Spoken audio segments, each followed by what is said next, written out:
আমার কাছে ছুটি মানেই বন্ধুদের সাথে আড্ডা, বন্ধুদের নিয়ে ঘোরাফেরা। তাই বন্ধুদের নিয়ে বেরিয়ে পড়লাম ঘুরতে।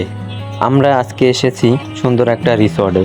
এই রিসর্টে আছে সুন্দর একটা সুইমিং পুল এবং অনেক সুন্দর প্রাকৃতিক পরিবেশ। আমরা 3 বন্ধু এসেছি। তো আমরা মূলত এই রিসর্টটিতে এসেছি সুইমিং পুলে গোসল করার জন্য। রিসর্টটির নাম হচ্ছে মেঘডুবি রিসর্ট। এই রিসর্টটি আমার সবচেয়ে বেশি ভালো লাগে এই প্রাকৃতিক পরিবেশের জন্য। আর সুইমিং পুলটিও খুব সুন্দর। সাকিব আর আনোয়ার নেমে পড়েছে সুইমিং পুলে। তাদের দেখা দেখি আমিও সুইমিং পুলে নেমে পড়লাম।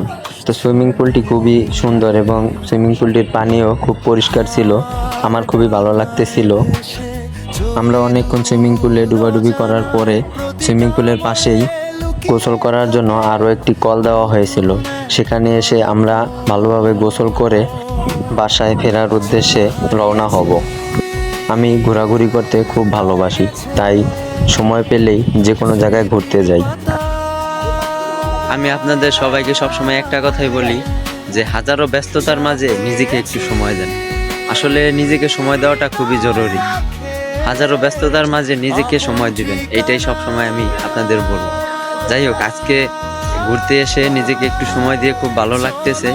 তো আমার ভিডিওটা আজকে এই পর্যন্তই। আপনারা ভালো থাকবেন, আর আপনারা কমেন্ট করে অবশ্যই বলে যাবেন আমার ভিডিওটা আজকে কেমন লেগেছে আপনাদের। ভালো থাকবেন সবাই।